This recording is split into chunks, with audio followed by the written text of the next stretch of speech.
9, 8, 7. We have a go for main engine start. 4, 3, 2, 1, and liftoff.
What is up? What is up? What is up, SFL Nation? And welcome back to SFL Nights with AJ Striker.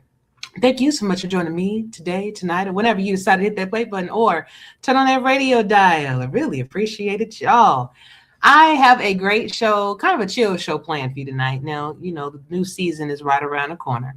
So I have been inviting guests on to talk about season 27, you know, maybe look back a little bit into season 26, see what we've learned, you know, as coaches and players and things of that nature. So it's going to be a really interesting show. I am waiting for more, well, at least one more person, Devon Simien, to come on. Hopefully he'll be here during the course of the interview, but we'll see. But I do have two of my good friends here. Hold on, let me just make sure I get this banner out the way first.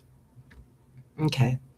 I do have two of my good friends here that decided to join me. They're both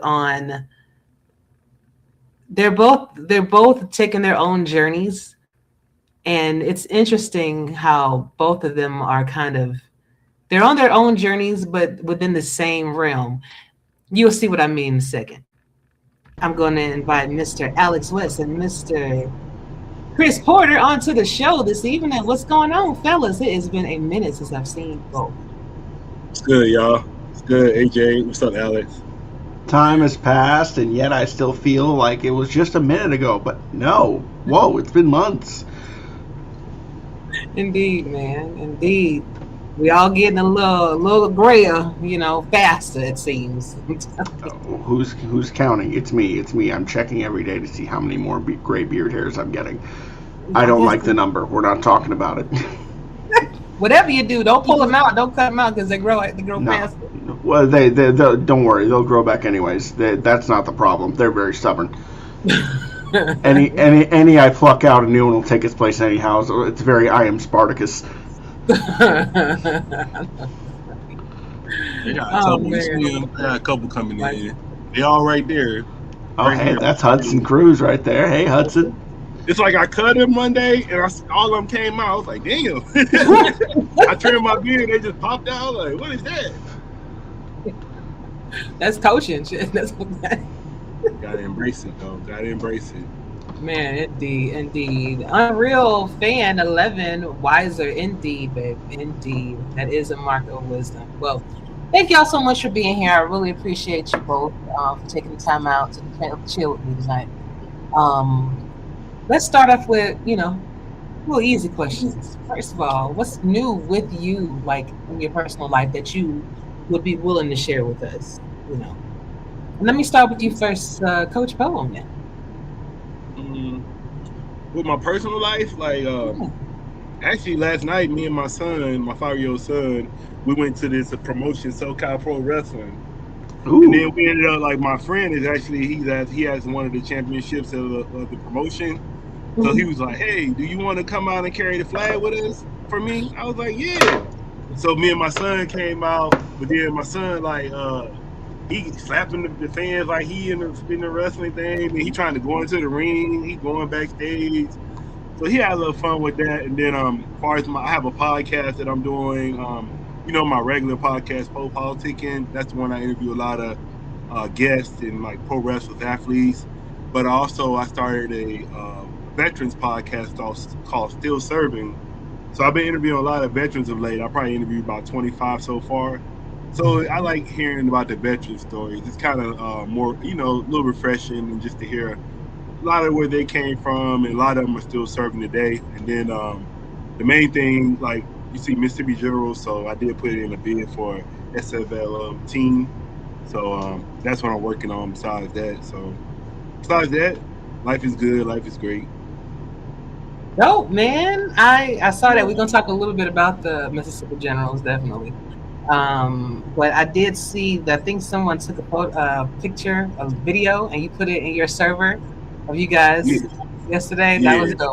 That was dope. Yeah, he had fun. We ended up going home, and he ended up staying up to 1 o'clock. So I think that adrenaline kicked in. He wanted to watch it on TV. He wanted to watch it because they were streaming it live, so he wanted to watch the playback. So yeah, he had fun. That's dope. And I have been checking out your show, your Politicking show, and the new veteran show too. I have been watching too. So good. Keep up the good work, man. You do really good things. And a lot of times people just want to be heard, and those stories are important because you always get one side of it, or get one aspect, but when you get to hear from different sides, it's dope. So congratulations. Alex, what's new with you? Man, I got one thing that's just kind of is a change of pace. I gave up on running a rat race and trying to get into an office again and trying to do what I've been doing for the last 9 years in finance, doing risk analysis. I gave up on that.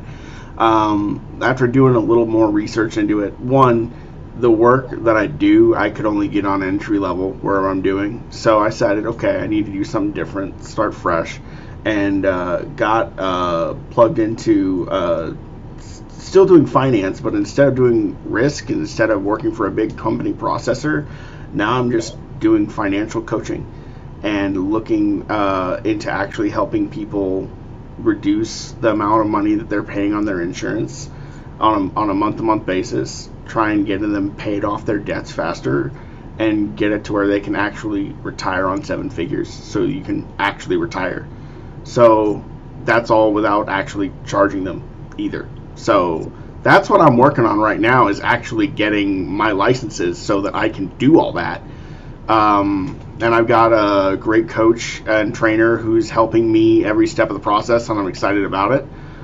So now I'm just essentially getting started working for myself and looking for clients. Man, that's my big thing. Thank you. Hey, man, it is. It's nice to have purpose. What I get to wake up and I say, what is my goal today? Save someone money, get them out of debt in 11 years instead of 50. Man, I'm telling you, because I swear these bills and these prices gonna keep climbing.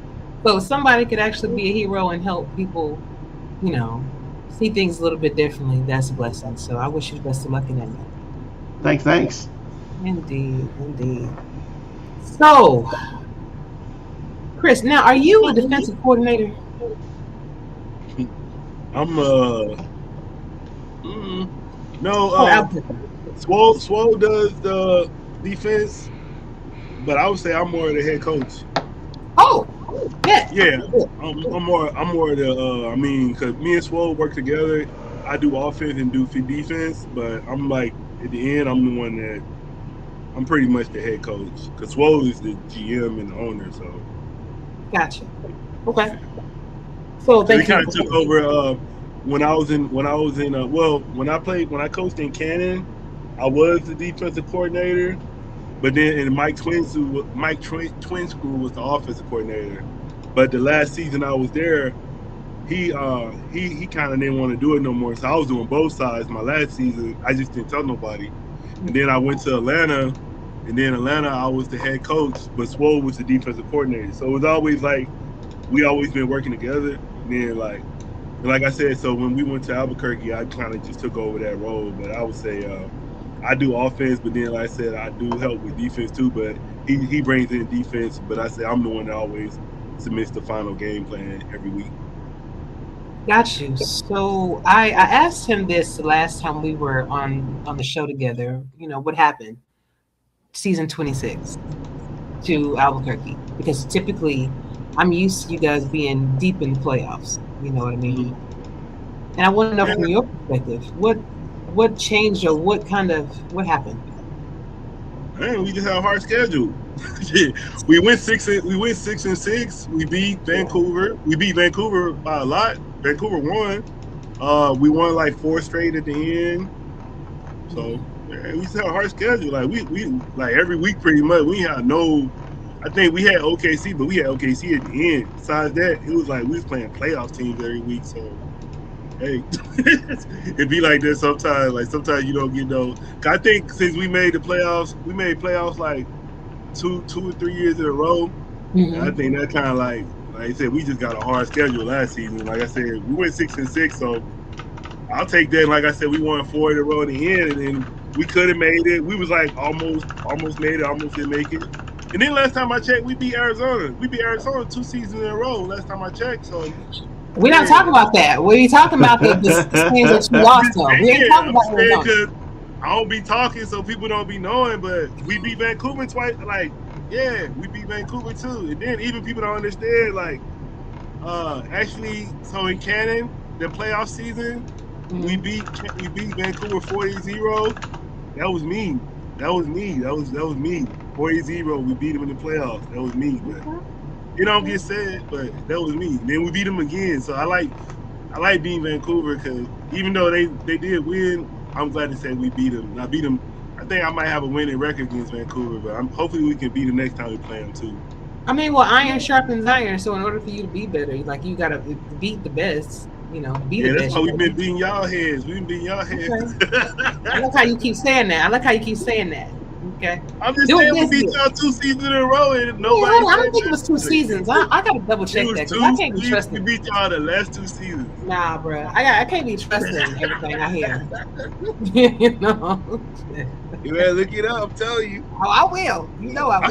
I circle y'all games. Y'all games are like Super Bowl games to me. So I be really. I want to make sure, like certain games, even if it ain't playoffs, it's certain teams I see is like every time I was trying to beat Baltimore, I never beat them, but I really wanted to beat Baltimore. Tell me about teams, I see them, I be wanting to beat them. But like I said, last season we just had a hard schedule. But like I said, 6-6, we won our last 4. We was like, I think however many teams made it, we was like the one right under the last team. So we almost made it. We just, like I said, it was just that mathematical stuff. But we didn't have a losing record, so I'll take that. Like I said, every season's not going to be some seasons you're not going to have like where you win it all. You just got to learn from them and keep going. I think it was really a well-played season for Albuquerque overall. Just looking at it from the side, the team as a whole, like there are sometimes you catch a few bad breaks and that can't always be helped, but it feels like there was just only it was one game. It was exactly one game that you needed, not only to get into the playoffs, but it was it's one of those where I feel for them because they're a stumbling block. They're such a great stumbling block team. If y'all had beaten Pittsburgh in week 2, that is the one I think that is the big one. That Pittsburgh is one of those that whenever you lose to them, it really sucked because they're a good team, and they're always going to play to the level of their competition, and they're always going to give you a run for your money. And you try to catch them in down years whenever they have them because of how good the Menors are building something over there. It's an organization that I respect a lot of, having been a rival of theirs. Y'all almost. I think that if y'all had actually made it to the playoffs, there could have been some real noise in that run there. Yeah, I was actually then another thing, like just behind the scenes, like I think when we was 2-6, we started saying we was like, hey, we need to look at this cap and get under the cap. So for the rest of the season, we started cutting. Yeah, that make deal. We went 4-0 still. Doing that, we got under the cap. We're like $46 million now. So we got that low under the cap, and we was cutting. And that's what I was most proud of. I was most proud of. We was regressing, and we went 4-0 during a regression. Like people don't know that. Like the only team I think during those weeks, and we won all those last games. We beat y'all regressing, so it's like I'll take that. Like I said, that was me. I really had to coach because I was like, it was hard. It was hard to do that and win still. It was well timed by your coaches too, because it was the perfect turn of the schedule to be able to eat some like that. The riskiest game that you had was Arizona. It was a good run. Hey, that's Eden. Mm-hmm. But it's lovely. Good to see you, baby. Yeah, well, yeah, absolutely. And again, when you say, iron sharpens iron at the end of the day, I think there was a lot that you guys had to deal with too, on and off the field too. So to still in at 500 was good, It was just, again, I guess I'm just so used to you guys going deeper. So I want to know, before I move on to Alex, what do you want Albuquerque's gameplay to be known for? What do you want Albuquerque to be ultimately known for? I just wanted to be known for, when you play us, you just know it's gonna be a game, and no matter who you are. That's all I want to know. Like, just know we're well coached from top to bottom, and we pay attention to detail. Yeah, I had something else happen too, man. I was disappointed in myself because I was like, man, like another thing happened. Like I said, I shouldn't be saying all this, but I'm just gonna let y'all know another thing happened because it's like behind the scenes stuff that you don't understand sometimes. So, season getting started. Secret squirrel stuff. Season getting started. I got a new computer. I bought a brand new computer, so I'm like, go in. Tell me why. And it was a brand new computer, like say like 3 Gs on this. So I'm like, okay, this is tight. So right when the season starts, it like barely fell. It even fell on the mattress, and then my whole screen just went out. And I'm like, man, what's going on? And I'm like, damn, the season's about to start. So I'm like, shit, I don't want to get it fixed, but I'm like, I just bought it. So then I had to send it in. I went to Best Buy, the Geek Squad. They talking about, oh, it's gonna take about a month. I'm like, a month?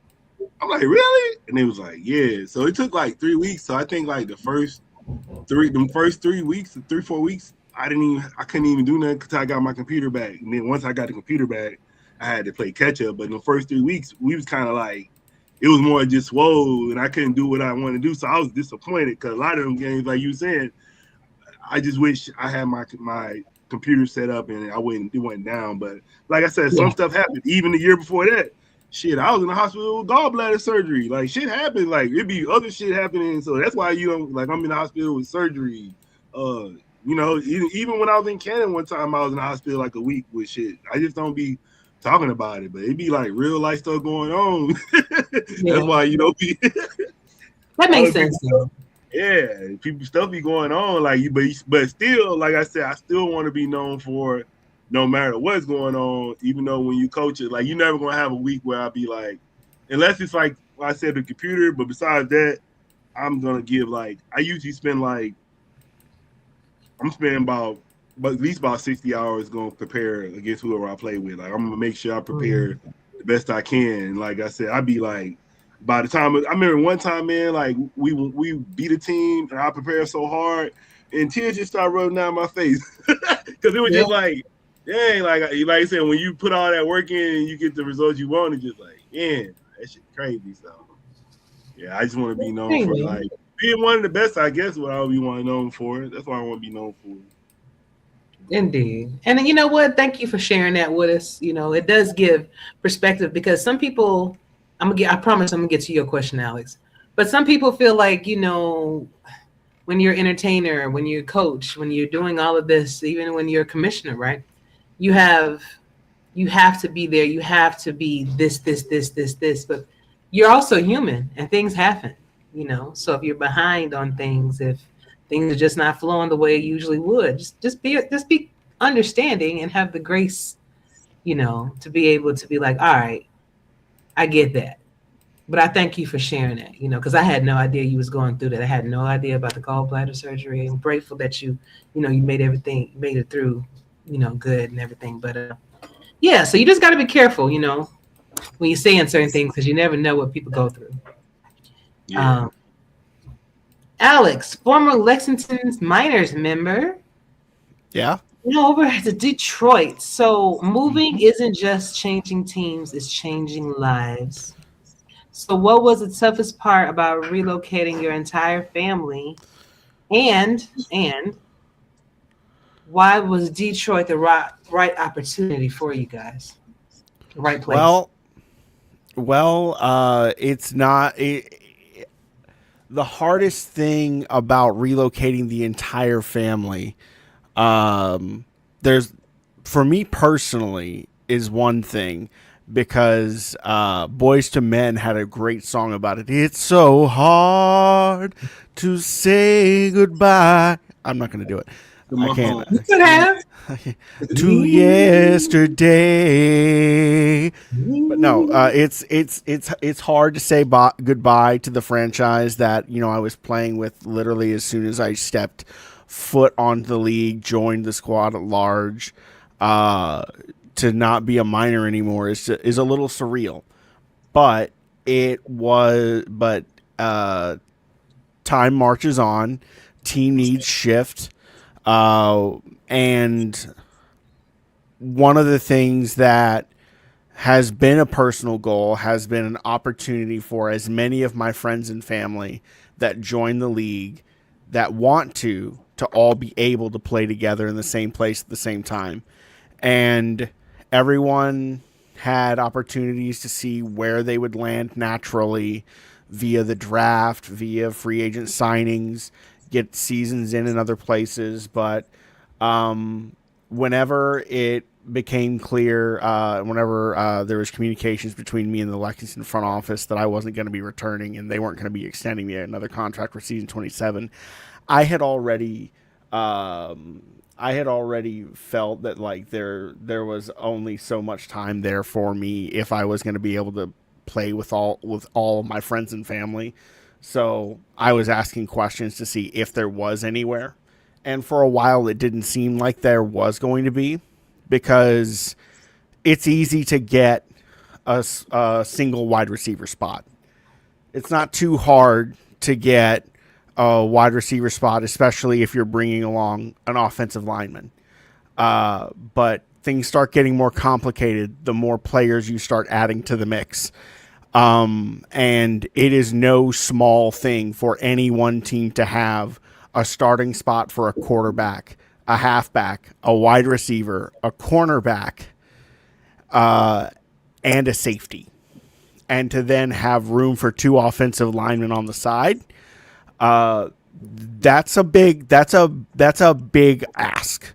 A very tall order, and one that no team in the league that was not Detroit was even willing to entertain.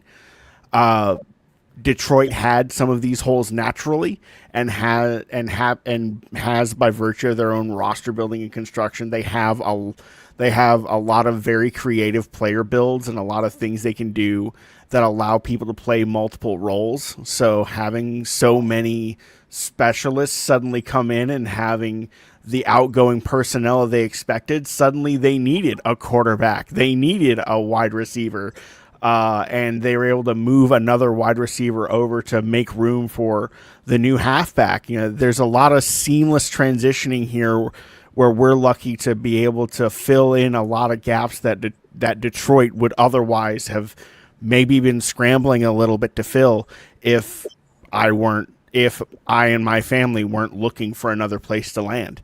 It's very serendipitous how it all came about. The hard part wasn't deciding on Detroit as the place. The hard part was being patient and waiting to see if there was anywhere else or if there was anyone else, because it wasn't a surefire thing at all that everyone would be able to go. And if it wasn't going to be everyone, then it wasn't going to be a guarantee until it was okay, nowhere's going to take everyone. Here's where I could get the most of us playing. That's at the end of the day, the goal was to get as many of us on the same place as we could. And thankfully, we didn't have to compromise. We got exactly what we wanted. And even better, a lot of us are going from very disparate teams, varying points on the win-loss record. And in one case, we've got someone who has not actually played a meaningful snap of SFL action.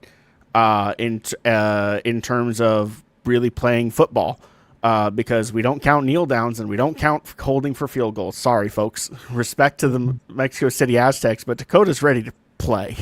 Dakota's been ready to play, and I couldn't be more excited to be able to play with them. Indeed. Swole joining the mix. What's going on? Good to see you. That's my brother, man. And Unreal, that's that corner. That's that corner I told you about. That's Hudson Cruz right there. Okay, I was wondering. I was going to ask you who this was. Thank you for being here, Hudson. Doug Day, All-Star linebacker. Doug Day house coming after Detroit this season. All right.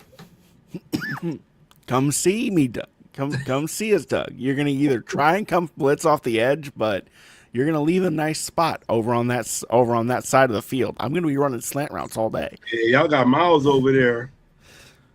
Oh, there we got. He was over there. He was in Canada with me.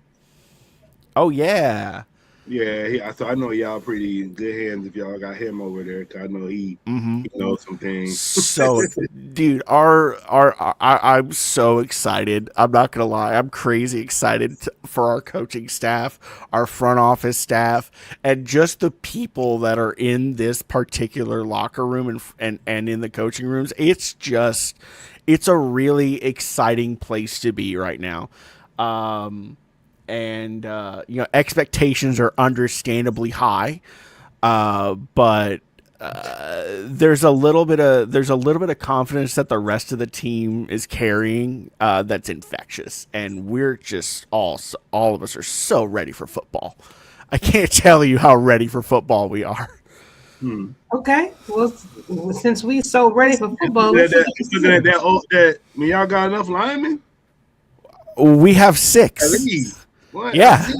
Come on, one of those. Hey, no. Here's the thing: we've got 5. We got 5 actual players there. Oliver Tarask and Landon Stone are the two friends of mine. The others are there. The others are all players in their own rights. But one of them is, I know, a coach player that's been like getting a little drip fed a little bit, because you never know if someone's gonna get hurt. And technically, there's 6 linemen in a goal line formation, so why not? Most teams don't have the luxury. That's why not. But if you got it, just plan around it. Yeah, I see y'all got a deep team. Before we move on to your schedule, because I was going to shoot straight over there, because I do have both of your schedules available. I wanted to know which teams you're looking forward to playing this season and which ones you kind of be like, we definitely going to have to study for this one. But Alex, you served as SFLm commissioner. Yes, I did. How has the that T-shirt gave it back? Huh? Got the T-shirt. Glad to pass it on. I was go ask go there. So, how has that experience changed your initial thoughts of being a commissioner? Like, did you have a specific thought process of how things will go? And then after you've been through it and now you're on the other side, did it go the way you thought it would? There's the reality of life was that whenever it was just a matter of it became apparent that my leadership as I came in to put the patient on life support. I got the patient on life support. They survived the worst of the crisis moment. We still have an SFLm.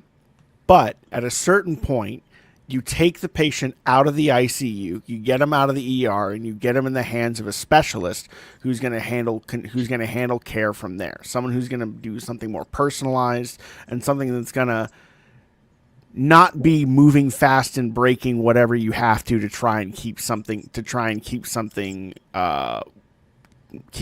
alive. I moved fast. I broke a lot of things. I made a few people upset. I understand. But also, I think the reason that's not why I stepped down. I stepped down because I wasn't able to consistently be present in communications during the season and during points between the season. And that's, we talk about life is a lot, has been a lot. I'm in Oklahoma now. I used to be in Texas. I'm selling my old house. I think. I don't know yet. That has to be resolved. We'll see. There's a lot that's in change for me. And I am fortunate that I ended up accidentally training my replacement just by virtue of putting together a staff of people that cared about the SFLm and wanted to make a difference. Being able to hand off that responsibility to someone who then got to learn from my mistakes, because I came at this with not the most radical, but a very radical approach to a lot of things that I identified as existing problems for new customers, new people joining the SFLm, trying to join the league. And she's been able to see what the consequences of those decisions were, what the outcomes were. And Ellie's done an incredible job, I think, of steering us from there and bringing in the draft in a way that actually has consequence, even going from having a draft of only 8 players and making that work, and then being able to, in the very next draft, actually do a 21-player draft, something that actually had coherency and cogency from top to bottom. How much Ellie has learned in the course of taking over the role is so heartening. And the process of the transition was better than I could have ever expected, because I gave her so little, I feel, to work with. Ellie didn't have an easy job going in, and she, in my opinion, still smashed it, given what she had to work with. Indeed, and you had to learn, right? Everybody learns differently, trial by fire. You were kind of, you wanted it, but then you kind of thrown into it too, because you had no idea really what you was getting into. Especially originally, I just wanted to be an owner, and just that was my only goal, was to first and foremost, is there even going to be an SFLm? Well, maybe not. Oh, okay. Well, yeah. What needs to happen for that to be able to happen? Because I think it's needed. I didn't ever fully want it. I wanted the SFLm to be able to continue. And in that moment, if I wasn't the person to stand up and do something about it, there wasn't going to be anyone else to do it. So I wanted the SFLm to persist, and I'm glad that it is. And now I just have to push the buttons. That's a lot less stressful. Heck yeah. Indeed. Coach, Atlanta meant so many to so many players in the league. What was some of your favorite memories of your Atlanta Swarm days, and how did being on Atlanta help shape you into the coach that you are today? I think the most important thing I remember Mark, he always saying good morning every morning. So I thought that was like, no matter what, he always said good morning. So I thought that was something. And then like I just seen how Swole was. Like Swole was just consistent, even with like how he posted content, how he does the graphics. And then like I said, Siege at the time was there, and he was so like just open and friendly. Then I think we had Moose, we had Billy Ray Valentine, we had Man, Rodney. And then like I said, we wasn't about no we didn't. I mean, we wanted to win, but I kind of think they already won. So I think when I joined, it was like 2 seasons after they just won the championship. So they already knew what it took to win. So they was already at a high level. But at the same time, it was more of a family atmosphere, and I like that. So that's why like me and Mark are still tight to this day. Me and Swole, that's like one of my closest friends in the league. So I just enjoy the fact that I met some people through this league, and they're still my friends. And like I'm saying, actually, like now we're considering like my real life friends. And first it was just internet, thing. right. So yeah, but a lot, like I said, Atlanta's like I said, just a lot of good people through that team. And like even now I communicate with a couple like BDG. I communicate with him a little bit now. So like I said, just like that was almost 5-6 years ago. So that lets you know how tight we were as a family over there. And like I said, I left. I was at Cannon for like 2-3 seasons, and I told him, hey, I think I'm leaving Cannon. Hey, you want to come be our coach? Like, yeah. So like I said, like, and then like even now, like Swole and Mark are actually helping with my bid. They're part of the ownership. So yeah, and then like Mark could tell you like, oh, when I told him I was trying to do this, he was like, hey, I was preparing you for this. So like I said, they're not really where they're trying to like hold you down and keep you at a level. They want to bring you in and want you to flourish. So I guess I went to the right place. I went to the place where I was able to see a winning organization, but then I was able to leave, grow, come back, leave again. So it's all love. Ain't no, oh, you ain't on our team no more. So I just went to the right place. Did I really wish Mark would have stayed. He even if he didn't own the team, I think the league would have benefited from his leadership mentality. You know, he was a really good leader, and he had a way of explaining things to you that you get it. Because we used to talk like about everything, and he would really give some really good advice. So if you talk to Mark again, tell him I asked about him, and tell him that I hope that everybody is well in that old squad. Man, that was some good times. you know. Well, like I said, he's co-owner now, so he's around. He's a part of Mississippi Yes. General. Okay, I'm gonna have to say hi because I thought that I know he was going through some things and stuff. So He I shows up just to a lot of SFLm broadcasts at various points. He does a lot for us down there. Yeah, now So like I there's said, if you check on any broadcast late in the third quarter, there's a 50-50 shot that Mark Lopez is in there. no. Oh. We talking Oh no, I've got my marks confused. My brain. Chisholm. Chisholm. Yes. That's my bad. Sorry. Yeah, Swarm owner. Yeah, but that's good to know that he's gonna be helping out. Shit, Yeah. we're That's gonna talk about exciting. it very Yeah, much. like So. I said, if anything, I think just having him in, like I said, I'm pretty sure he's gonna give me feedback when needed. But like I said, having him in our locker room and like I said, helping me and just building that community up, it's gonna be big. He's a Indeed. Hall of Famer, so we already starting right. Yeah, you're definitely on the right path. We're talking a little bit about our schedules for season 27 coming up. Who are you most looking forward to facing on Albuquerque? And who is someone that you know that you're going to have to spend some more time, maybe more than 60 hours to prepare for? Mm. Now I'm learning. I'm learning now. So what I gotta start doing I'm just gonna take one game at a time, and I'm gonna treat each game like it's Super Bowl. Because, like I said, it be so close, and like I said, we didn't make playoffs because of one game, so I'm realizing how important each game is. So each game is important. I'm taking everybody is important. I don't really see I'm not gonna say, hey, this game is more important. I'm each game, each week, I'm gonna be in the moment with the schedule.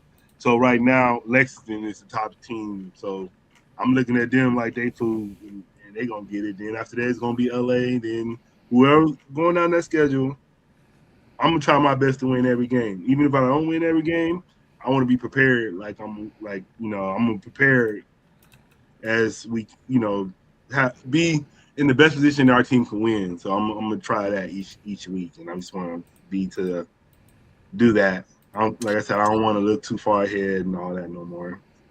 Look at you being all diplomatic. Yeah. But whoever on the schedule, like I said, I don't want to look at it like that. Like I said, just whoever on the schedule, they on our schedule. We gonna have to look at it. They get smoked. They all get smoked. Ain't that what what's the cat's name? Montez Ford and them be saying? Street Profits. We won't smoke. We won't smoke. We won't smoke. I love it, man. So Detroit. Alex, same question. Are you gonna give it the same diplomatic answer as Coach Paul? No, of course not. I don't have a reputation to protect or uphold. I get to shoot my mouth off a little bit, but only respectfully, because it's pretty simple. There's a list of teams that have someone that came to play to Detroit to play with me and my friends and my family. And if you lost someone, we want to show you up. That's simple. Arizona should be very, very happy to not be seeing the Cats on the schedule.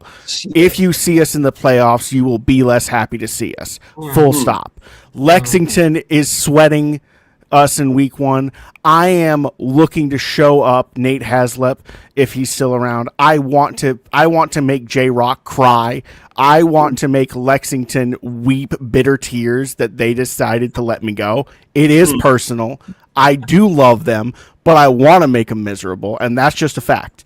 Mexico City, we absolutely want to embarrass because we want Dakota to get into a duel and destroy.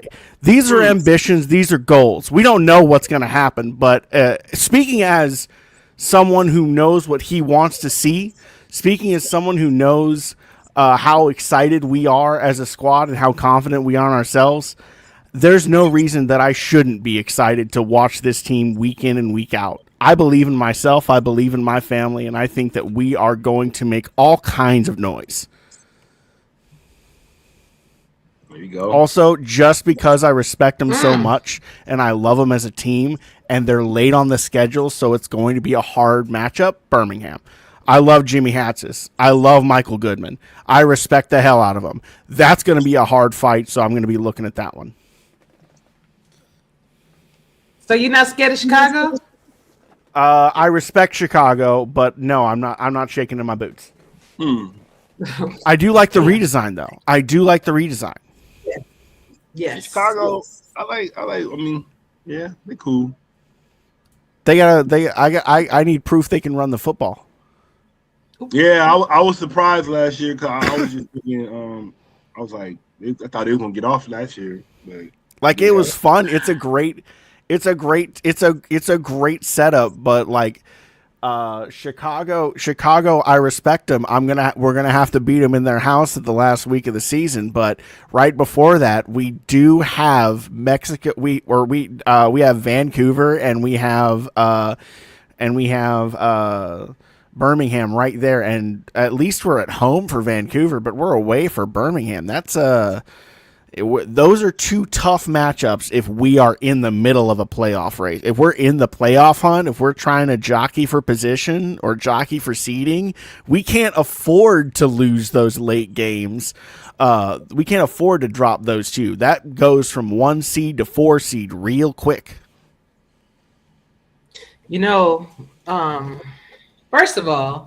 First, do I see him in the chat? Do I see Mr. Mark in the chat? What is going on, man? Oh, you know, my brother, man. It's like if I say his name 3 times, he gonna appear. I tell y'all. Say his name and he appears. Yep. It is good. Oh my God, I have not seen. I believe in Marxism. We want you to come back, man. Come. Well, you're already back. You're gonna, hopefully be helping Mississippi Generals. But I was just saying, man, your leadership, the quality of leadership, all the conversations that you and I've had, over the years, and how you helped me through my personal issues and stuff like that, man. I appreciate it. So if you help me if you help them the way you help me, then I understand why people love you, man. So hopefully, you'll be back and you'll be helping everybody out, man. Because I'm really happy to see you. It's been a minute. And as far as Detroit not being on Arizona's schedule, y'all better be glad you're not on our schedule because we got some revenge. We got some revenge because that was an easy ass. That was an easy ass loss that we took. I'm gonna be honest with you. I was pissed because I knew we were supposed to win that damn game. I was like, "There's no way in Southwest hell we were supposed to lose to Detroit like that." Maybe not, but you'll still hold the L either way. This is the upgrade. This is the upgrade season. Make it to the playoffs. Absolutely. That one. Put a stamp on it and ship it. Come on, man. Let's do it. I wish we could play right now. Tell Eddie you want to schedule an exhibition. We'll see what we can swing. I'll make some noise for it. I want it. You know what? If Eddie sends me a real playbook and the roster file, I'll get JW to make a roster file and give me something. I'll even do the courtesy of broadcasting it, not on the main channel, but I'll do a little. I'll broadcast a little something. Give me the unis. I need Arizona uniforms. Oh, boy. Ashley, who you got? T? I'll tackle her all day long. See, you know what? Don't touch my girl. How about your schedule then, since you asking us? Yo, let's get into it. We're not. No. We ain't letting you slide. We're steering back around. I want to know. Did I say that? People want to know. Yeah, I got I'm looking at it. I'm looking at it. Yeah. First of all, you love us. Eddie always pissing off Ham, and always giving us a hard schedule. But I think y'all have Lexington for the last game of the season. Oh, that's fun. Yeah, I'm not gonna lie. Lexington's revamp is really exciting, pretty crazy to see how many. It's very bring out your dead. I'm not dead yet. We'll see. Oh my! We got a Monday night Return of Ghosts of the Past. Actually, we got a Monday night game. Yes, we do. I hope you bring your ass. Because definitely. The Monday night game, that shit really feel like Monday night football to me. So you can't go out. I think we had one bad Monday night game. That shit hurt. I don't like having money. I know a lot of people like games. So you gotta be ready for those games, man, for real. Because all the attention is on you. I trust me. No, you can't be slipping on those games. Too many people watching. I think. I want to show bet. There's the only matchup that I'm seeing on the lineup is between you two. Come on, let's get simple stakes. But okay. Well, I'll tell you what. Whoever wins the Albuquerque game, if AZ wins, then the coaches and owners of Albuquerque will have to rock the Arizona logos and vice versa for 1 week. Yo, I'd take that. That's decent stakes. Because I ain't got no money. I'm telling you right now. I ain't got no cash. I was thinking it's either that or like a selfie or something. A little selfie with the logo. Other team's logo. I don't know. Could we beat y'all last? Whipped cream pie to the face. That one's a classic. Well, you said you beat us just last stirring up time, trouble. So it shouldn't be no problems, right? It should be no problem, right? We weren't trying to do all this last time when we beat y'all. We beat y'all last 2 times. Now you trying to make a deal all this. What? And y'all at home too. So I don't know about that. No, man, come on, bro. You said you was looking. We circled on your schedule from what I remember you saying. Circle. No, I said one game at a time. Oh, no, we changed. Okay, Albuquerque will definitely be a challenge. Vancouver would definitely be a challenge. I really think. So I did double check, and we did beat y'all the last 2 seasons. So we beat y'all 21 to 18. 25, and then we beat y'all last season. So, like I said, we have beat y'all the last 2 seasons. I'm not okay. So that means it shouldn't be no problem for you to go ahead and make this bet, then, right? Go on. No, I'm saying what was the bet at the last 2 seasons? That's all I'm saying. We could have did a bet then. I didn't hear nothing about no bet. Now you trying to do. Were you on the show last 2 seasons? Were you available last 2 seasons? Because what you told me was that you was off. You know, you had life stuff to do. You had different things you was going through, so that's why you wasn't here. I'm gonna talk to Swole, see what Swole want to do. Swole want to make a move. We might have to make a move. I'm gonna talk to the boss and see what he want to do. Hey, Eddie, they want to. Okay, first of all, Eddie, Detroit wants an exhibition game. Alex is all over that. He said he'll even call it. And then who else? They was talking about. Coach Poe said he was gonna whoop our butts on Monday night. She coming out here talking to Eddie like, and they. Because he might have missed all of that. Just want to make sure he know. It's gonna be a 3-game winning streak we gonna have going against y'all. Like when my nephew ran to get his mama. I'm gonna tell. Yeah, because we beat y'all. You know, we beat y'all 23-3 last season. And he said, and he was beating him. I'm sorry, that's rude. I'm having fun today. I'm having fun. You should. All right, so that's gonna be fun. I can't wait. I cannot wait. All right, we're gonna look forward, guys. So, Alex, what should Detroit fans expect from this organization this season? And what is one storyline people should keep an eye on this season? I think it kind of writes itself, doesn't it? The goal is continued excellence despite a massive cast change. There's going to be a whole bunch of new starters on both sides of the ball. There's going to be a lot of new faces, a lot of familiar faces stepping into new roles or stepping into the background. Not necessarily entirely away from the team, but either from a starting role into a supplemental role where they're doing something dual purpose or off the bench, or in some cases, instead of being on the bench, fully just committing to the front office of the coaching room. There's a lot of expectations that I think are rightfully being placed upon anyone that's got the last name West or anyone associated with us. We are being put into critical positions, and we expect and are expected to perform. So this team just lost in the championship.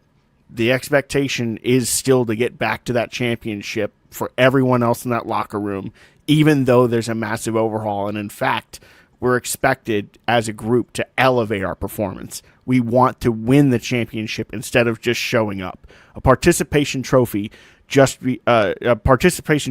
not something that this league gives out. There are no silver medals. Right. Indeed. 1 second, baby.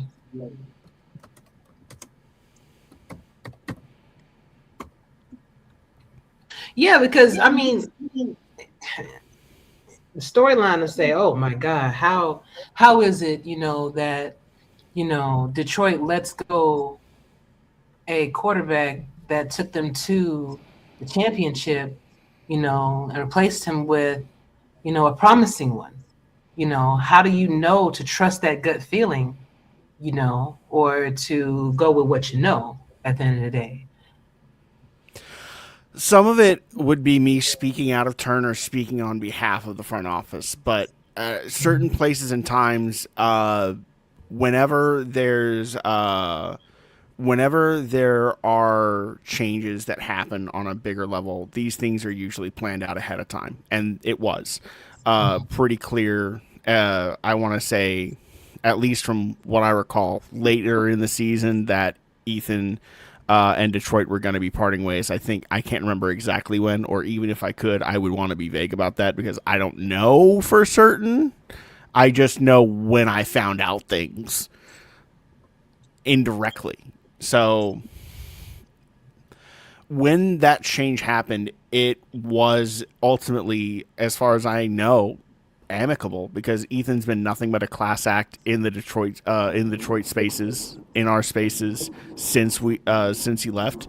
And it's been one of those things where the onus is on us to step in because it's not just Ethan, it's also CJ. That's Marco joked that it's the first unofficial SFL like for like trade where just one wide receiver is swapping for another wide receiver from one team to the other. But it's, I think, a little bit of a who's happy in what system they're operating in, what they're expecting or what they're looking for out of their teams. I'm happy playing a number 2 role. Yeah, I got a whole lot of yards and I got my first All-Star nod, but I wasn't expecting that from Lexington this season. I was expecting for Gabe Manning to have a great season, and he sure did. He always does. He paid him now. Yeah. So we're looking to come in and not necessarily smash out of the water what our predecessors were doing, but we're just looking to maintain that same quality and standard of excellence. Okay. You definitely gonna be on watch, baby. I'll tell you that. Oh, we know it. Hello, Mr. Gage. What's going on, Eddie? Shit. Stop at my cousin's house on the way to the crib, check on him. You know, say y'all prayers for him. He got a lot of stuff he's dealing with. But God is good, so he's going to let it play out. Indeed. Definitely say a prayer for him. But, yeah, Alex wants to have an exhibition game for Detroit. Oh, that's cool. Give me an excuse to rattle JW's cage. I'll make him give me a uniform and a playbook. Give me a uniform and a playbook, and I'll gin up something nice for us. Get the emulator all set up. I'll do you one even better. I'll let Keith serve as our head coach for that game. Spicy. I'm into it. Might as well. So. Just make sure he doesn't. Just don't let him send an Oregon Waves playbook in. We should have a. What you trying to say, man? Stop it. Damn. What you trying to say? Was it 2-9 or whatever it was? Yeah. You know what? Yeah. Hey, as someone who was deeply involved and part of the ownership for a franchise that I think got maybe one regular season win all season, I've been there. I've been down. Were they 2-8 or 2-9? What was it? I forgot. Oh, I think they ended up 2-8. Yeah, something like that. I could be wrong. I'm embarrassing myself not knowing that one. I was there. I should know. Right? How the hell you? That's bad, man. You got to. It was 2-8. It was 2-8. It was 2-8. It couldn't have been 2-9. Okay. It was 2-8. It's all good. I'm gonna tell him. Make sure he tighten his book up. And take out his frustrations from last season on y'all. Yeah, you should let him go. So Doug, they asked, "Are you in a cop car right now?" No. I got damn $8,000 computer server back there, so they keep this shit locked down. Okay. Did you have any questions? I know you're just not getting home. Did you have any questions you wanted to ask the panel before you got back in the house? No, but you know what though? The reason I want to call in because I want to, I was listening to Alex talking, running his mouth, and I like that kind of stuff. You know, he would come in and say, "Oh, you know what, man? I just hope we have a good season and we have a good game and everybody come out healthy and good game no matter." No, man, talk your shit. He in there. Sorry. It's real. It's real though. It's real though. Like I appreciate and love and respect the camaraderie that people have, but also like MJF is the most exciting man in wrestling right now, and I won't hear nothing else because he talks it. He lets them know. He does not hold back. And I'm not trying to be that kind of a bad attitude, bad mouth man, but come on, let's get it. We play football. Let's act like it. I like people come. Damn, it's in the car. Hold on, baby. I like people who come in. Man, I gotta walk back over here. I like people. Eddie's just using this as an excuse to show off his house. No, my daughter got like 6 packs of gum for school, and I took one of them, and she called me while I was at work. Yo, did you take a pack of my gum? Are you serious? How'd she know it was you right away though? That one. Well, she asked mom first because mom was home. I wasn't at home. Ah. You welcome. She pestered me. I'm like, you ain't man. You called my phone. She would never call me while I'm at work unless she may bring her home something from the store. But yeah, so what was I? Yeah, I like Alex talking this shit. Now, I will say this. It's real easy for you, Alex. Now you can have a hug. Thank you, baby. How was your day? It was great. It could have been bad if I knew where my gum was. I love you, sweetheart. It's real easy for Alex to talk that shit. When he got teeth over there in the building. No. Well, I got what, Eddie? Come on now. You got to get back on the Wi-Fi. I'm losing you, Eddie. Eddie, you sounded robotic there.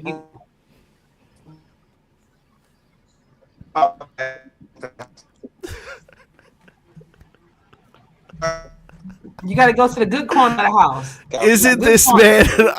This man is in IT driving around with the computer server. Yeah, no Wi-Fi. That's wild. No Wi-Fi. No 5G.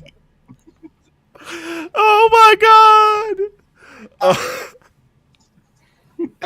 He's been tearing into me for 3 minutes, and I don't know what he said. He's been letting me know, but I don't know. Get on your computer, Eddie. Can y'all hear me now? Can y'all hear me now? Yeah. There we go. Yeah, Alex. It's real easy for Alex to run his mouth when he got T-Pat over there in this corner. You know, it's real easy, but it's all good though. And yeah, that's one that I've learned to be a little interested about. But there he goes. Oh, he gone. He's got feelings over there. You know, I don't even think T-Pat's. I know he's in the coaching room, but I don't even think he's one of our official coaches. I don't think it's real easy for Alex to come in there talking all that shit. I'm sorry, talking all that stuff when he got T-Pat in the building. But it's all good though.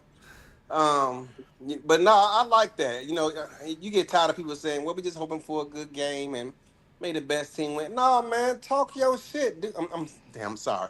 I already put the warning up. You already knew that. No, man, you know, go ahead. I love that, man. Keep it up, Alex. That man said, "I want revenge. I can't wait to play Lexington week 1 because they got rid of me." Bro, you had like 9 family members, man. You know damn well they gonna cut you sooner or later. Hey, man. What they supposed to do? Wait for you to say, "Hey, man, I'm leaving," and now they gotta find 9 spots to fill? No, bro. They only had 3. Only 3 to worry about. Hey, 3 only is 3. hard, bro. 3 is hard. People, 3 is hard. 3 is hard, but they already cutting me, so that's just 2. It's a tackle and a corner. That's it. Man, you know how hard offensive lineman is to find in this league, bro? Yes, I do. Yes, I do. Bro. I absolutely do. Why do you think I had the conversations I did? They're either going to cut you or wait for you to say, "Hey, man, I'm leaving." And then you mess around and let them know around 2 days for free agency. No, bro, you got to go. But no, I respect that, though. That man said, "I want less than week 1. Let's go get him." The only thing that I'm upset about it, honestly, is that it is week 1 because we are going to be part of the quad box. We are not going to have our own dedicated commentator team on it. So that is one of those things that, I know it one is. thing. Ken better not put me calling the game on a quad box. I'm not doing that.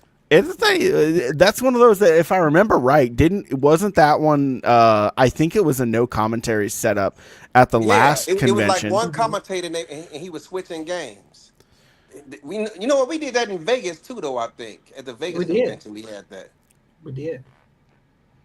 Yeah, so we'll probably do something like that again. So I'm going to be part of that. Our game was off in the corner somewhere. You could barely see us. That's the only thing that I don't like about it being in week 1 is that, we've got no time to iron out any of those week 1 bugs because that can go either way. Anyone can laugh off a loss in week 1 to a certain extent, but you want to win in week 1, and it sucks to not be on the big screen with the double casters. I hate, but that's that's just me complaining to be selfish. You don't know what's coming, what they're gonna do. No idea. Change up. Mm-hmm. If you win, it's great. If it's I never get too confident after a win or a loss week 1. I don't get too high, too down. So yeah, you try to do it for the players, but it's just not a reality because you just don't know what's happening, especially when it's coaching changes and stuff like that. Too much noise in the machine. We'll see what comes of it, though. It's going to be something. I think that this is some of the best matchup making that I've seen in week 1 in general. Like, there's so many good beef rich storylines that are there. So much bad blood everywhere on this week 1 schedule. Everybody hates everybody, and I love that. It is football, honey. I'm hoping Doug make it. What'd you say? I'm hoping Doug makes it. I know T posted something about it, depending on how his knees feeling about around that time, if he can make the travel. So I'm hoping her husband come through. Speaking of which, he says, hi, Pitt's coming for you in week 1. You need to make sure you have your butt there at the convention, honey. That's what you need to make sure. Doug, suck it up, take some cough syrup, rub some tussin on it, and come on through, man. Cough syrup for your knee replacement. Okay. Hey, that's my grandma, man. The solution for everything for my grandma was just put some tussin on it. You'll be all right. Maddie, what's going on, Maddie, baby? Good to see you, sugar. So hey, let's talk. Was Mark Chisholm here earlier? Yes. Yeah. That's what's up, man. That's what's up. It's good to see him, man. It's like we said, Poe said his name 3 times and he disappeared out of nowhere. That was dope. Speaking of which, was he in your VC? Nah. No. Oh, he just came and said hi. Yeah, that's my homie, man. Like he saw we streaming, he jumped in. That's what's up, man. I missed it. Yeah, he's part of the Mississippi Generals. He's part of the ownership. Oh, is he? Yeah. Oh, I didn't know that. That's what's up, man. Yeah, me, him, and Swole right now. Then I know Benny Honda been talking. Swole part of it. He own a team. That's illegal. I'm about to hang up off. I'm about to get up. I don't miss. I'm about to call Cam right now. No, dog. The same way when he was on Atlanta and they was doing it, and he had the Adams. Yeah, well, the rules didn't change since then. I'm about to get Cam a call right now. Don't be hating on him. Ashley, why your owner's such a cop?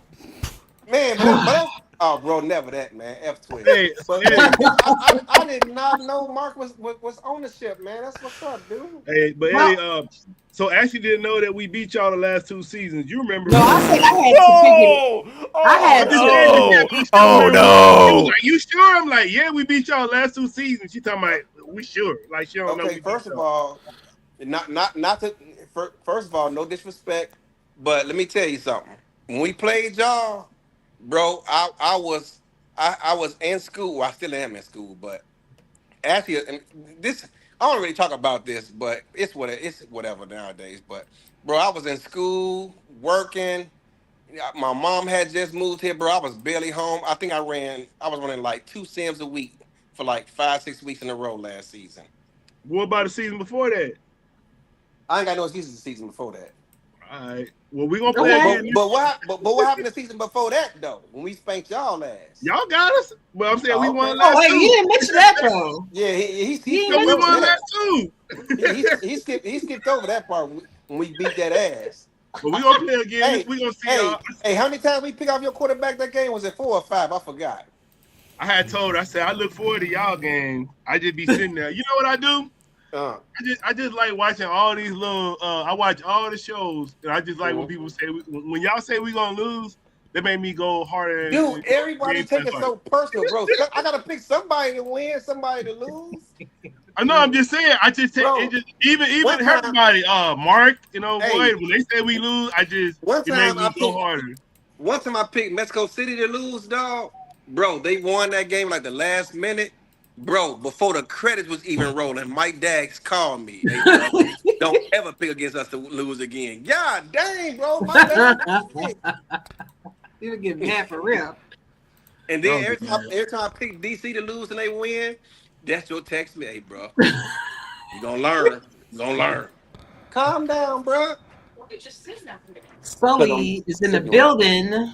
We'd love to see the Mississippi Generals in the SFLm. Great minds, great ideas, and great people. Yeah, hey, y'all, I'm on my computer, so maybe I might lose y'all before then. Okay. All right, no worries. I'll have you back on if you have to leave. All right. You good? My signal, I got cricket wireless, so I'm gonna probably lose y'all. Yeah. Y'all got aluminum foil in y'all roof or something, messing me up. So we're gonna talk about the Mississippi Generals. As a matter of fact, one of the three I saw.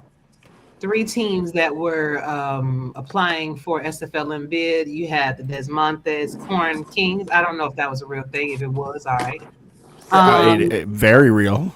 Okay, dope. And then we have Dakota Bison, led up by Chad. I'm not Chad. Jesus. Yeah, Chad. Yeah, it was Chad. Oh, okay, it was Chad. Okay. And so Desmontes is with Holdorf, right? Zach Holdorf? Yeah, Zach. Okay. And so we have you representing the Mississippi General. So tell me, why Mississippi, of all places, to have it? And what was your inspiration behind? Yeah, we did a real legitimate answer on that one, dog. Yeah, so, of course, I'm from Mississippi. And then, you from there? Okay, say less. Yeah, so then Mississippi Generals is actually, kind of based, it was a lot. So where I'm from, actually, I'm from a place called Columbus, Mississippi. And that was actually one of the first places that they had Memorial Day. Like, they had the Civil War down there, and the nurses did something for the Union soldiers that passed away. And that was like 1892 or something like that. So, and then also the high school that my parents went to was Lehigh Generals. It was actually named after Robert E. Lee. So I just wanted to tie that in a little bit. Then also due to the fact that I was in the Marine Corps.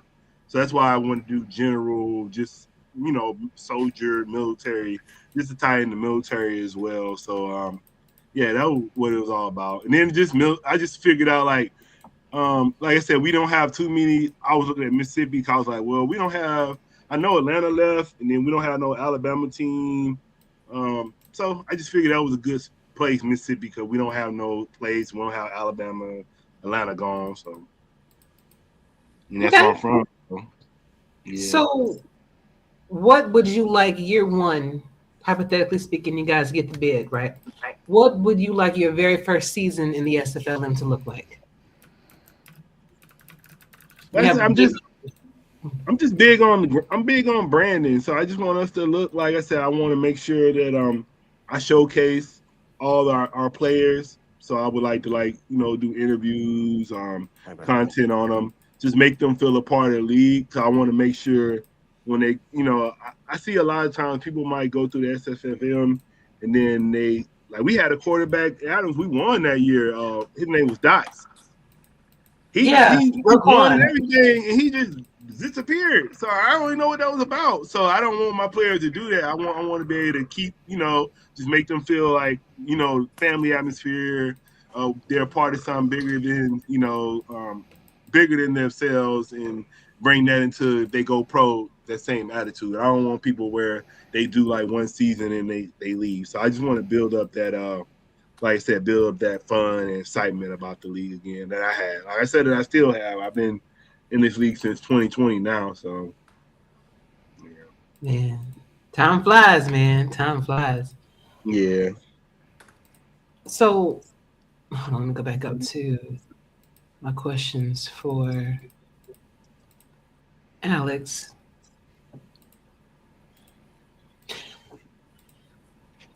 So, you had your bid with ownership. You know, you were the owner of the SFLm team yourself, Alex. What is one misconception that fans have about owning an SFLm team? You know, it's hard to say because I don't feel like there's too many assumptions by fans of ownership. Fans themselves of the SFLm are fans of the league, are members of this community by and large.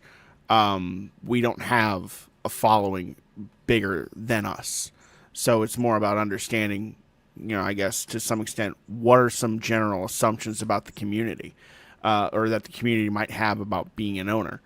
In the minor leagues, there's basically no real sponsorships outside of what you can drum up in your own interpersonal connections, what you might be able to lean on with people you know that might have the spare cash available and willingness to invest in sponsoring your team. It's largely a labor of love, something that's you take a loss on, but we all kind of know that coming in, right? It's hard to make money doing this, and it's a passion project, and it's something that we love about sharing our time and our energy with each other. I need the link. That same understanding that is extended, I think, is a really good quality about the community. I think the hardest thing or the biggest assumption is that you could do it on your own, or that you could do it with only yourself and one other person. Let me tell you, I learned very quick how impossible that is. How you need more than just one person doing the coaching. You need more than one person responsible for communications on a public-facing side. You need more than one person responsible for communicating from your coaching staff into your own locker room. And that's make it one more. If your ownership isn't directly communicating, then you need to have someone that is talking on behalf of ownership. It's a challenge to wear that many hats. It's a challenge to wear a whole lot of hats in the first place, especially considering that a lot of people that are applying to be an owner or that have approached me about being an owner either don't have any front office experience themselves from any point in time in this particular league, or are actively part of a front office now. Now it doesn't seem like that's a very problematic distinction, right? But if you're busy in one front office, if you're wearing hats for one team, how much more space do you have on your head? How many more hats can you stack on top of your tower of hats before something starts to fall off?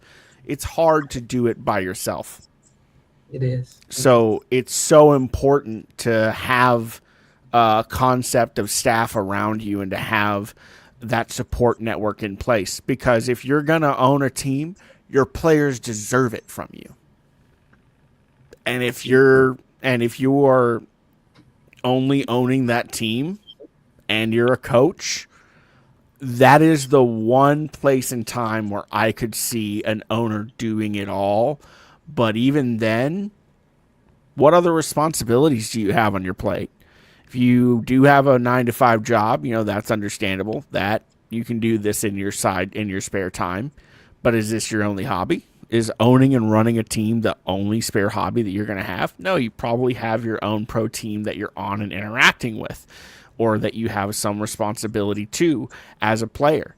Even if it's just a matter of you want to check in, you also want to plug your team in there so that you got that relation between the major league team that you're a part of and the minor league squad that you own. You want to have that kind of, you want to see your own teammates going down to see what you're working on there. So you got to be present for them to care about you.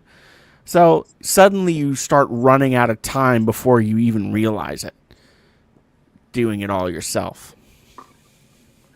Yeah. It's not easy. I had to, basically twist Eddie's arm even just to have him to get some help, because when it's your baby, when it's your team, your creation, you want to be hands-on with everything, right? But then you slowly realize that it takes a village to really be successful, So having help is definite. Having good help and dependable help I think is going to be the recipes to success for any coach. Eddie, I know you mentioned something about, if he can hear me. I know you mentioned something about the stream. If you go to the live, there it is. There he is. Yeah, I would say I know like one thing that helped me is like we did win, like I think the last year that Adams was in the minor leagues, we won championship, and I was a part of that. So I already kind of know what you need to do to win in the minor league. So that's why I'm so trying to win a major league one too, so I can just be like I won in the majors and the minors. So hopefully one day before I leave, we can win a championship in the pros. We'll see. You'll get there, man. You'll get there. Not before us, but you'll get there. You know what I'm saying? I'm kidding. No mercy. Eddie. So Arizona cannot have another season like last season. What is your plan to ensure that we make it deeper into the playoffs, make it to the playoffs, as like we are normally there? Is that a demand? Yeah, that's a demand. Yep. Definitely.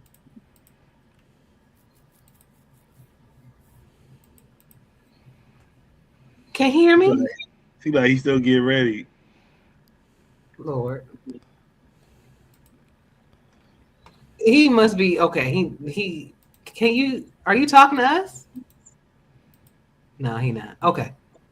And then this man's trying to figure out where his mic's at. That's crazy. Go ahead, Coach. No, I was just saying how Alex was talking about. So I was a manager for like about 10 years, and then that's when I really learned about the power of delegation. Mm-hmm. So eventually I do want to delegate, but like I said, I just want to delegate to the right people. So that's why I was even saying when I did my video, I'm not looking for, I'm looking for people that I know is going to, that want to be a part of this. I don't want people that's lukewarm. I need people that's really dedicated and want to be a part of something great.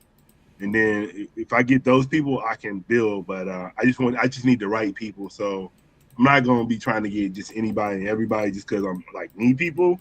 We need the right people. So that's why I'm really going to be big on. Like I said, I know Mark, that's someone big on. Then, like I said, we got a couple people we're talking to. So, but I want to delegate for sure because I said, like Alex said, you can't do all this stuff by yourself. And then, like, I feel like the more I delegate and the better I am at delegating, that's the better you coach or GM or owner you are. Because if you can get stuff done through other people, that's how you're really being successful. Like if I can hand off my team to another person and let him coach it and they're winning, that's better than me coaching and winning. You know what I'm saying? So yeah. you want to get to where you can hand off the keys, but like I said, just nowadays, like people are not committed. Like I said, especially like you get people that say they do stuff, and like I said, one little thing happened. Like I said, it could have been me. I had gallbladder surgery. That could have been my time then to say, "Oh no, I don't want to do this. I'm too busy." I still figured out how to do it. So I want that same dedication. So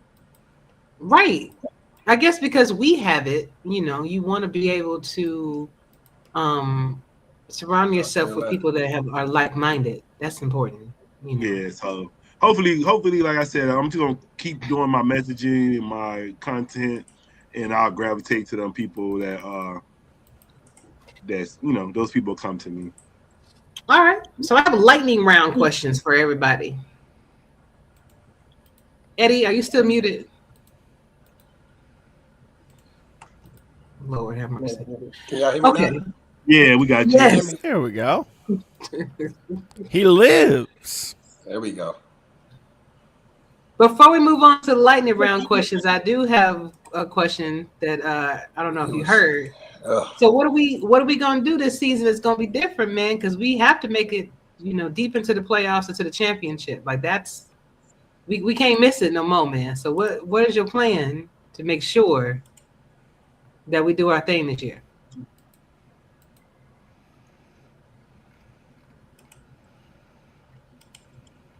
Can he not hear me? He's stalling.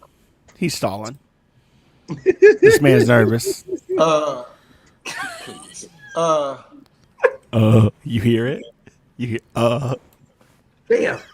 I'm being a bully right now. I need to stop. Nah, he's usually quick with it. Yeah. See, it's easy. It's easy for somebody who don't coach. He just sit on the sidelines and let. Yes, it is. Stack up the W's. Yes, it is. It's very easy for me. So you looking for? No. I mean, I gotta learn to manage my schedule better. I got a lot going on, but I can't make excuses when I got 30 people on the squad, who relying on me. But the good news is, for the first time in a long time, it's not just me doing it by myself. So I look forward to the help that Keith has given. Robert Brady is offering up to help when he can. Mike Twin Screw is offering up to help when he can. And also Jesse French is offering to help up. He's already assisted us with some stuff already behind the scenes. So I'm looking forward to managing all this help because I'm not used to it. I've been taking notes in the coaches channel, and those guys are saying, "Hey, man, what's this about?" And I'm like, "Oh, damn, my bad. That was a note for me." I'm not used to actually having help, so I'm getting used to it. Good. So with Jesse's the help, a solid dude. Jesse's a solid dude. I'm so excited for him to be in Arizona. Yeah. Things had to happen the right way for that to happen. You know what I mean? So that was a great pickup, I think. But yeah. So were there any surprises that happened in the off season that you guys want to talk about? Anything that kind of surprised Shout out to you? Anchorage for making that happen. What'd he say? He said, "Shout out to Anchorage for making that happen." Mm-hmm. So was there anything that happened this offseason? They did their job. Was there anything that happened this offseason that you guys found very interesting? Maybe somebody went somewhere you weren't supposed to, the way you didn't think not that they weren't supposed to, but that was very surprising. Like for me, OKC being able to pick up all those players so that Bovine didn't have to pay all them high prices. That was a good look because he already told me that he was not getting ready to pay for all those NPCs again. So for them to actually get the help that they needed, that front office worked really hard to be able to kind of help alleviate that. They did. There was a lot of boots on the ground effort there. Man. So is there anything else that you guys want to make mention of before we move on to the lightning round questions that it's going to go really fast? Nah. No? Okay. Lexington getting just so many different players to come in and plug in, and so many that are like people talking about it like it's resurrections is one of those things that I feel is hard to ignore. Also, they have a fullback now. Yes, there you go. They have a fullback for the first time in 2 seasons. Right after I spent 2 seasons complaining about not having a fullback. Yeah, they wait till you leave. They say, "Okay, yeah, we'll get." I know, right? I'm saying. But no, that's all I got. Coach, what about you? Coach Poe, what about you? Not really. I mean, I kind of just focus on our team and what we doing. One thing I'm happy about with my team is, I gotta shout out my boy because he didn't have to do this, and it was very. I'm very happy he did this because he helped me out with Swole and Swole moving the offensive tackle, because we was talking about how hard it is to get linemen. So he did that for me because, like, I used to be, I look at Arizona every year, I'd be mad. I'd be like, man, y'all got a good ass offensive line. So that always used to get me upset. So I was getting on Swole last year, like, bro, we got 3 damn linemen. I can't do nothing with 3 linemen. They just blitzing on the edge with that damn lineman we ain't got. So I was getting upset. So he felt my frustration, and he ended up moving the tackle for me. So I really appreciated that. And then we got Nick Finch. So this is like my first time even having 4 wide receivers. I've been having 2 wide receivers for like I think for a long time, for like last 3 seasons. So it's like my first time with. You got some toys in the box. Yeah, this is my first time with 4 wide receivers. First time with 4 linemen in a while. Because we lost Max and we never replaced him. So that was another thing. That's probably why we didn't go to playoffs either. Because Max was like our best offensive lineman. He was like, we never replaced him. So that was kind of hurting us that we never replaced him. So I'm just excited about, like I said, I just got a little bit more toys on offense so I can kind of play around a little bit. So I kind of want to just make sure I experiment. I don't like doing the same thing all the time, because I feel like when I do the same thing all the time, that's not really helping me as a coach. So I try to grow and learn new concepts and new things. So we'll see what I cook up. Sounds like a plan, man. Sounds like a plan. Yeah, I got one more thing I say, because I'm really proud of this, and I didn't have to do this, but I did this. So, like, what I did last year, it was actually kind of during the end of the season, is they have this thing. It's actually my little whistle right here. But it's called Sideline the Soldiers. So it's a coaching clinic. And they basically, like, I went through it, and it was basically coaching, but it was, like, real coaching. It wasn't no simulation shit. But it was, like, NFL coaches was in there. Like, Mac Brown was there, Matt Strong, Steve, the one from Chiefs, Steve Sarkansky. I might be saying his name wrong, but they was in there and they was coaching. Like you said, they was going through each coach group. Then we can go to whatever group we want to go to learn more about. So that was a week class. So I did that too. Like I said, I think that really helped me. Like I said, I just be really wanting to learn more about X's and O's. So I read a lot and I like watch videos and, like I said, go to coach seminars. So man. I'm just really trying to, I really try to like. I like strategy, so that's why I'm really big on strategy. So I like strategy and I like playing the top coaches and seeing what's going on. So I like doing most with less. Like it was a few times I had top teams hit me up. I had championship teams hit me up. I don't like if I go to Vancouver and win with Vancouver, I don't feel like I'm doing nothing. Like if you go to Vancouver, why can't you not win with Vancouver if they one of the best teams? So I want to win with the Adams. Like I want to win with who I have. So we'll see when we get to it. Hey, man. I'm excited. I love it, man. I do. I have lightning round questions. Hold on. Let me see. I've got 2 more comments in the chat. Oh, yeah. They was talking about your lag, Eddie. It was real, man. It was real. But people was being patient. Let's see. All right. Lightning round. I would like for each one of you to finish this sentence. The future of the SFL is Eddie. Why you got to come to me first with that? Good.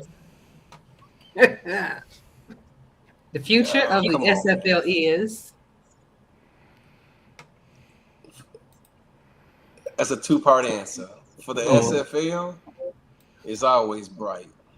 Okay. Anytime you can have a league 27 seasons in and going, is he doing something right over there, despite some of the criticism he gets. He's doing something right. Mm-hmm. For me, you already know it's to be continued, man. That's it. So basically, right. Anyway, Coach Poe. Well, this is like I'm in a lot of simulation leagues. I even ran my own. But this was actually one of the first leagues I joined, and it's still one of my favorite leagues. So I think the the league's doing good. I think it's a good future, and I think especially if they let me be a part of SFLm, it would even be better because, like I said, I can add a lot of stuff. Like even my thing, politic, and I've been doing that for 18 years. So that just shows you my amount of dedication towards anything I'm doing. So I feel like they let me join, I'll be able to help the league grow further as well. Okay. Alex, the future of the SFL is? In flux. I think we're at an interesting point in SFL history because of how much we're getting. We're getting to a point where I think there's been so much change in both leagues at both levels. The fact that we have an SFLm since I took over, and since Ellie also took over, there's been massive amounts of turnover in the teams that are there, that have been there. We've seen several promotions. Even whenever I was taking it over, we were seeing the league go from 8 teams to 2 teams effectively, with 6 teams existing in both places. That kind of change happened right as I was arriving and getting myself settled in here. And even then I was hearing people talk about all of these teams that aren't here anymore and how much things have already changed. And there's that ripple effect of one thing changes or 2 things change in the minor leagues that ripples upwards. In the SFL, whenever there's also big changes that are in the front offices and in teams and ownership groups change, merge, shift around, rebranding happens, that's a lot of opportunities for new blood to come in and affect the league, as long as there's a healthy mix and collaboration with the established culture. But there's opportunities for that established culture to also change itself, grow, look to adapt to the future, because the same playbooks that worked in season 22 and season 23, whenever we were first getting on to this particular engine, those books aren't as competitive anymore because they're more figured out, they're more solved, they're more understood. The game is always evolving. So the ownership groups, and the new ownership groups especially, are going to have opportunities to make themselves known, to communicate, and to talk with their peers at this upcoming conference. That being on the docket, I think, speaks to the fact that the SFL will have change on the horizon as a result of those conversations, one way or another. There's lots of things to be excited about for this upcoming season. I don't think that we'll see those changes come immediately to us, but enjoy what we have and be ready for it to change again, because there's been so much in my life that's changed since the last convention. You know, a lot can happen in a year. Indeed. Speaking of which, question I just thought of. If the SFL did not exist or no longer exists, what would you be doing with your time?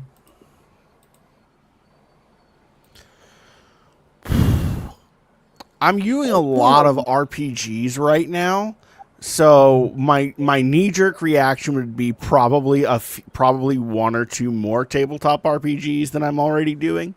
I'm getting myself really plugged into the local church here in Oklahoma, and into the local LGBTQ community, and some of the charity work that's being done here in the greater Oklahoma area. I'm finding that human connection really gratifying. So if I weren't looking for that human connection here and looking for more of that competitive energy to be satisfied in these confines, I'd either be looking for more human connection or looking for another sports league to stick my nose in. Tough question to even consider, but Coach Poe, what would you be doing if the SFL didn't exist anymore? Probably doing the same thing. Like I said, I already got my own brand, and like I said, I got a couple of my own sim leagues I run. So I'll probably be trying to find another league similar as possible. Like I said, I'm a real fan of the main thing I like about this league is strategy, and I feel like this is one of the best leagues, especially football, that allows you to kind of implement your strategies how you want. So that's what I really enjoy about this league the most. So I'll be trying to find something like that, or I'll just, like I said, I'll try to find my own. Oh well, what I like now is, I don't know if y'all play the college football 27. No, they have a coach mode on there, so I like that. So I've been playing that coach mode a lot. So they don't have it on PC. Yes, they do. What? They Yeah, put it on it. PC now? Yeah, it's on PC. Okay, I got it. But yeah, they got a. Didn't they microtransaction it up? Yeah, they said they did, but not on. I mean, how I'm playing it now, I'm not getting any transactions. But I like will. Coach mode. It reminds me of the. I don't know if you played back in the day that game was called NFL Coach. No, I know about it though. But you know who did play a lot of it? This is a fun fact for you. Michael Goodman and Jimmy Hatsis used to run their own league where the engine they used was NFL Coach. That game was hard. That was and that was what they used, and that's what they were doing before they came here. That's why they were so successful then. That's why they understood how to coach. Yeah. They understand X's and O's. You want me to tell you what happened? So yeah. I was in that coach seminar, and they was asking everybody why they joining. And I told them, I said, man, don't make fun of me, but I'm in the simulation football league, and I'm trying to be a better coach. And then one of them was like, man, it was the coach from Mississippi State. He was like, oh, man, we used to play NCAA all the time, coach mode, and that helped us a lot. They was like, a lot of the simulation stuff actually do help you in real coaching. And I was like, yeah. So it's still the mental part, the X's and O's. So like I said, that college football is pretty tight. Like I said, I didn't know that coach mode is new. That's pretty good. And the NFL coach, that game is, I like that game. They need to bring that back. Well, they got it on the college football now, but I think they need to bring that out again because it's pretty good. It's pretty. They did a good job on that game. All right, then, Eddie. Shit, I don't even know. To be honest with you, I have to figure it out. I mean, how long you been living and breathing this league, Eddie? A long time.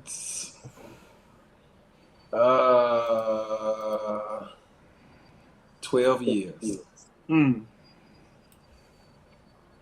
But I'm about to be pushed out the door in a minute, so I guess I'm going to have to figure it out. Yeah, I got to go. Let's hit these other rapid fires. All right. I got one more for you because I do want to go ahead and get ready to end it too. Who in the SFL does not get enough recognition for the work that they do within the league? Swole. Yeah, I would say Swole. That's what I'm gonna say. I see it, so he does a lot. I'll let y'all give Swole his flowers because he absolutely does immense amounts of work for the majors and for the minors. He owned the team. He won chips with him he owned a team in the minors. He won multiple championships with him. He ran and still runs the minor social media. Yeah. He ran the front office of Atlanta for years. Won a chip with them. Participates on a field as a player for years. He helps me with the Streets of Talking stuff in the background. The man wears a lot of hats, and I don't think he gets enough credit. I personally think had he not owned the team, that he would be down there running the minors as well. But that dude, he wears a lot of hats, and in my opinion, he don't get enough credit for it. Quality dude. I couldn't agree that Swole's a great one, but since y'all both gave him his flowers, I'm going to give someone who's a newer presence in the league, who's also trying to put in the work, not even necessarily trying to make his mark, but he's doing it anyway. And I get to shout out because he's my teammate now. I get to be really proud of him. Dondis Telecarne. Since he's come in, he's been since he joined the league, since day one, he volunteered, not because he was wanting to, but because Boston Rebels needed another body in the coaching room, and so he volunteered and immediately started coaching defense just as a personal favor to me. And since then, he's continued to coach for every team that he's on. He's been part of the San Diego minor leagues coaching room even after he left that squad. He was doing work in the majors for his team, the Miami over in Miami. He was coaching for them at the same time as he was coaching for San Diego this past season. And while he's been doing that, he's also thrown his hat in the ring of broadcasting. And called the most games for the minor leagues this past season for anyone that's not DJ Kilgannon. Are you kidding me? This man has been tireless. He is also now casting games in the majors and is one of my favorites to hear on a call, especially now that he's really started to find his voice. I really couldn't be happier and prouder of Don DeStella, a.k.a. John Campbell, when he's behind the mic. Sorry. Yeah, I always like the broadcasters. I appreciate y'all because I mean, like Eddie, then it's a couple more people I really like listening to because like they break down the game and help you understand it more. So. Oh, Eddie, one of the greatest statisticians in the booth in booth history. Gage, yeah, that guy's pretty cool. Yeah, he doing his thing. What's up, First Gen? Nice to see you, First Gen. Thank you for being here.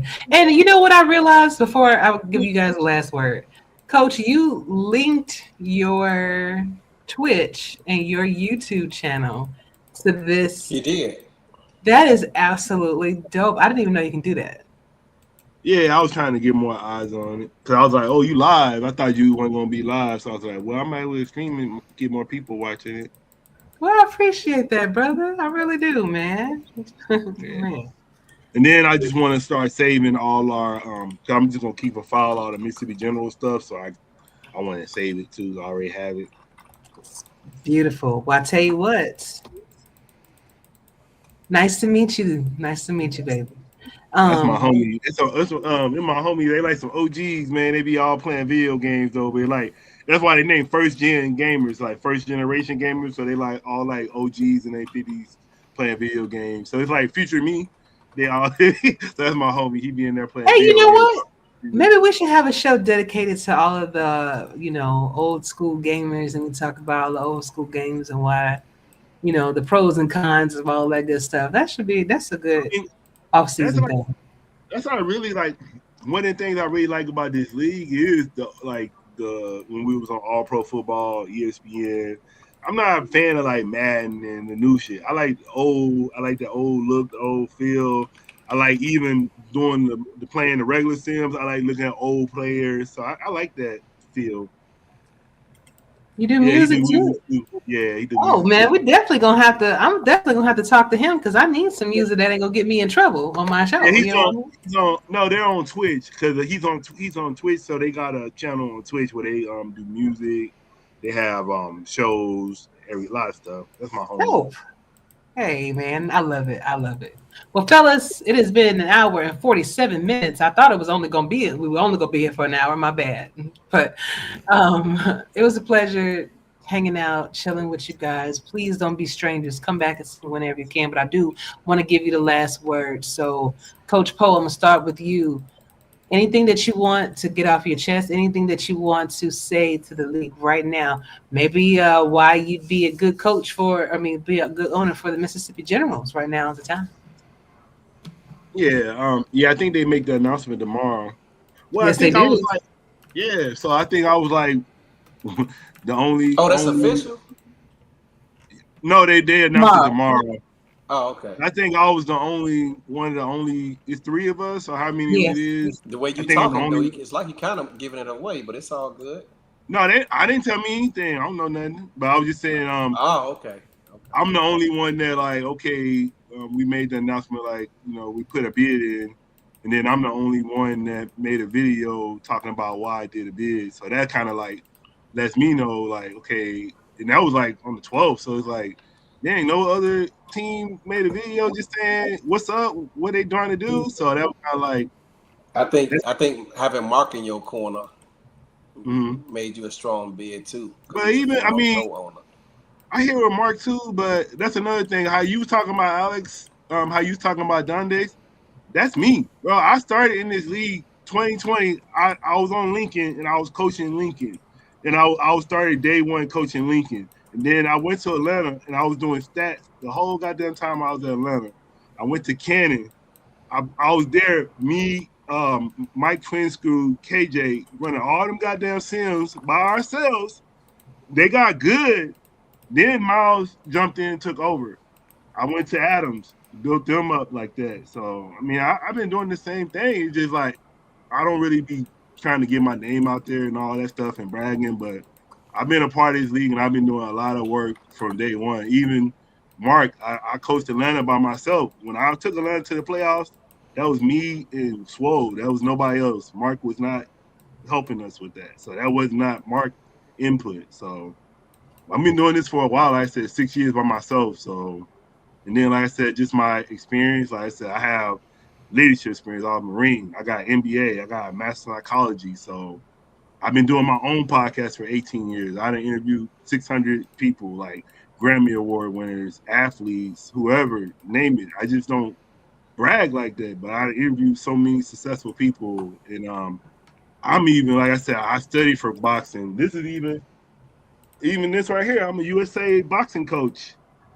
That's crazy. Hey, USA boxing. I'm a coach, so I did a lot of things, and I learned a lot, and I work hard. So yeah, that's why I say I don't know if people know that, but I do a lot. So people should, if they don't know about me, like I said, just go into my YouTube and just tap in and see all the stuff I was doing. I don't think a lot of people, like all these other people, I know Zach and I know Chad, they do a lot, but if you put everything together, I don't think there are a lot of people are doing, even the owners in the majors. I don't think a lot of people are doing everything I'm doing, like I'm doing too.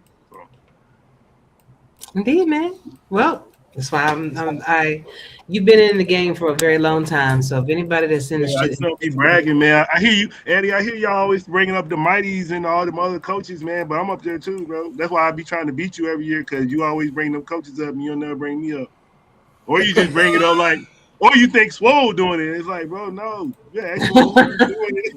Okay, first of all, He's taking it personal. He's taking it personal. I gotta take it personal, man. Like I said, I don't say nothing, but I keep it in my mind, and I'm taking notes. Respect, man. So Swole, when I do be giving Swole credit, he did one day say, "Hey, man, it ain't just me. I got help over here." I didn't know you was helping him. I thought he was doing this solo until he told me that. So, hey, man, respect, bro. I respect anybody in this league who does. I don't care if you're a winning coach, losing coach, mediocre coach, bro. Anybody who take time out their day to do this shit, man. As much as y'all know how much time this shit takes, this stuff takes. Hey, respect to y'all, man, for real. To always say this, and I was like, so how many coaches took two expansion teams to the playoffs from beginning to the playoffs? How many what? How many coaches? Like I took two expansion teams to the playoffs. I took Cannon to the playoffs. I took Adams to the playoffs. I was with them from day one, and I took them to the playoffs. So how many coaches? That's right. You was coaching in Canton. That's right. Yeah, I was saying nobody even say that. Like like I said, I'm not trying to brag, but I was there. I was there when Canton. When I took them to the playoffs, I left. Then they took off, but I got them to that point. I don't sit there and brag, but you can tell. Like even when they started making the playoffs in Super Bowl, Mike All was messaging me saying, "Hey, you helped us. That team you saw, that was me telling them we need those players. And that's how we got to be. That team you saw was me telling them that's what we need. That's how we got to be. That running game, that offensive line, that was my mindset. And I was on defense before I went to offense. So I set defense up first. Then I went to offense and helped the offense. But but I guess because I left too early, people just thought it was Miles. Because I left. They went to the playoffs, and I left, and then they started going to the championship. But like I said, I gave them. Then even Adams, we made the playoffs. I think we made the playoffs our first season as an expansion team, and nobody even said nothing about that. Yeah, we had a couple seasons off, but we was making the playoffs every season from expansion. We had we was like fucking 14-0 at home for a little bit. Nobody said nothing about that. Right? We was an expansion team. We was like undefeated for like 2 seasons. Man, hold on. Now you capping, dog, because you was getting all. I was capping. We was undefeated at home. No, I'm not saying you people were talking about you is what we're saying. Was talking about. They weren't talking about me. Hey, they talking like you said. They talking about Swole and whoever. They didn't say Swole was undefeated at home. They said Albuquerque was undefeated at home. No, I'm saying my name. I'm saying when you name these coaches, I ain't hearing me. I'm talking about he's saying he wants all these podcasts. This man wants his glory. This man wants his glory. Podcast. I'll be make sure to say Bo Politica and the Albuquerque Adams is busting ass this year. You better. Otherwise, he gonna complain. He gonna let it know. I want him to mention Swole's name. Who the heck is Swole? He coaches. I'm saying me and Swole been doing this together since Atlanta. So we've been. I ain't never heard of Swole. Who's Swole? Who's this Swole dude? 4 years. Who was Swole? Who's this Swole dude? I ain't heard of him. For real. Listen. I don't know who he is. Alex, final words, baby. And now we're about to be here another 30 minutes. No, I'll keep it quick. Detroit's ready. I'm ready. The family is ready. Everyone just wants the same thing. A great season of football. Eddie. This man's gonna be checking his closet for T-Pat at night. That man beat me twice in the championship game. You damn right I am. I'm trying to get Big Dog from your team. No, that ain't happening, dog. He a Scorpion for life. Slow down, bro. Yeah, okay. That's fact, they made a graphic for him just today. Respect to that dude, brother. He ain't going nowhere. He a Scorpion long as I'm here. No, I need him and TJ. I need TJ too. No, Eddie. TJ Punk. No, y'all got my boys on there. Him and TJ, my boy. They're my boys. TJ Punk. You know what? That's my Real boy. Talk, bro. Man, we almost lost him, dude. We had to reel him back in. Actually, he came to us and said, "You know what, y'all? I was gonna leave, but I just can't see anybody other than AJ throwing me the ball." I said, "That's what we're talking about." So yeah, he's a good guy. Yeah, he is. He a real good dude. Eddie, last word. But now that I know that, I got to work even harder to keep him. No, but I ain't got nothing much to add, man. Season around the corner. Looking forward to getting this thing popping. I'm not overlooking anybody. You know, our next opponent is our most important one. Trying to keep everybody happy while at the same time focusing on the main goal, which is to find a way to win. Whether we win by 1 or win by 30, just win, baby. That's all I want. That's it. Say win, baby, win. Indeed. Now, fellas, if you guys want to stick around backstage, if y'all don't, you can. Once I end this, then, I can cut everything off. Y'all can continue the conversation. But I got to get in under 2 hours. So I'm going to go ahead and end things now. I'm about to ride out because I got to get some studying. But it was a pleasure. For sure. Yeah, nice talking to you, Alex. Always a blessing. Looking forward to the season. Yeah, good luck, everybody. Yeah, you ain't gonna need it, Detroit. Y'all good. I ain't gonna say good luck to Albuquerque. They in my division, so I hope y'all get swept. I'm so ready to be the villain this season. Nobody wants us to win. You know what? As long as y'all finish with one less win than us, that's all I care about. That's it. I just want to win the championship at the end of the day. That's it. That's it. All right, fellas, it was a pleasure. And thank you all for tuning in this evening. Thank you, Poe, for linking your channels with us to get more eyes on us. I'm really grateful to have this conversation, to have this time with each one of you. And please, like I said, don't be a stranger. Looking forward to bringing you guys another great podcast next week, y'all. But until then, you stay safe. Treat each other well. For Eddie, for Coach Poe, and for Alex Stryker, we are out. See you soon.